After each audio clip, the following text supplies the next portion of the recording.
We are suspending open and concealed carry. No constitutional right, in my view, including my oath, is intended to be absolute. Well, the outrage continues over New Mexico's Democrat governor limiting the right to legally carry guns in Albuquerque, the state's most dangerous and populous city. The state's GOP now fighting back, filing legal action against the move, calling it a blatant attack on the Constitution. New Mexico's Republican chairman, Steve Pearce, joins us now with more. Steve, great to see you this morning. What can you do? What kind of legal action can be taken preemptively to stop your governor from what clearly appears to be unconstitutional? Well, the courts have already set aside that her executive order, but what we're going after, and we're joined, by the way, with every Republican in the legislature, both House and Senate, and also the NRA, we're joining forces to tell the governor that you cannot set aside the Constitution. The Constitution is not arbitrary. It's not something that waits on your approval. And so that's what we petitioned the Supreme Court for. Yes, we want to stop her action on the guns, but we also want to take away her right to do future things, because there's a truth in politics that if the government can break the law in an emergency, it will create emergencies in order to break the law. And that's exactly what she's doing. Yes, absolutely, Steve. By the way, such absolute ignorance of the United States Constitution, or in the alternative, such absolute narcissism in the amount of power she would look to commandeer for herself, would suggest to many an unfitness for leadership, an unfitness for office.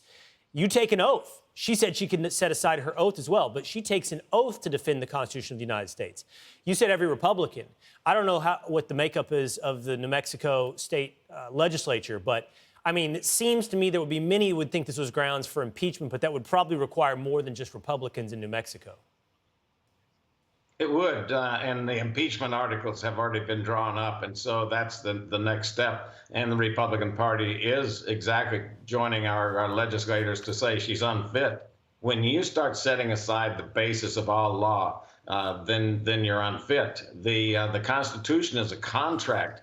The contracts always support the lesser party being the people. The government can always grab more power. So the Constitution is to stop the government from grabbing that power. And that's what we've taken to the Supreme Court. It's the arrogance, not only of her, but other Democrats in office around the country, that somehow the Constitution shouldn't apply to them if they want to do anything. And so that's the reason we're asking the Supreme Court of New Mexico to set aside that so-called right to abolish the Constitution. And I think they're going to join with us. I think the Supreme Court of New Mexico has been very good on governance issues. We've had 6 or 8 cases in front of them in the last, say, 4 or 5 years, and we've won all but one of those. And so I would, the Supreme Court of New Mexico, I think, is very sound on constitutional principles. Right.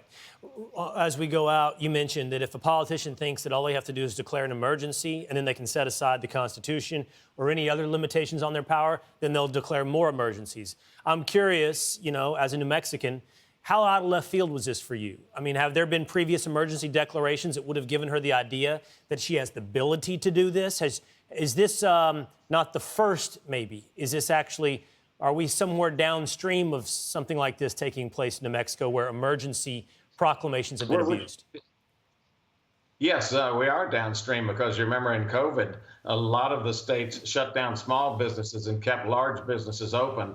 That's because they're subservient to the large businesses and they don't like the independent small businesses, can't control them. So yes, she's practiced this before. This time we're asking the Supreme Court set aside those public health orders that give her the so-called right to abolish the Constitution. She just doesn't have that right. All right, I'll be watching. I'm very curious about those articles of impeachment as well. Thank you, Steve Pearce. Thank you. I'm Steve Doocy. I'm Brian Kilmeade. And I'm Ainsley Earhart. And click here to subscribe to the Fox News YouTube page to catch our hottest interviews and most compelling analysis.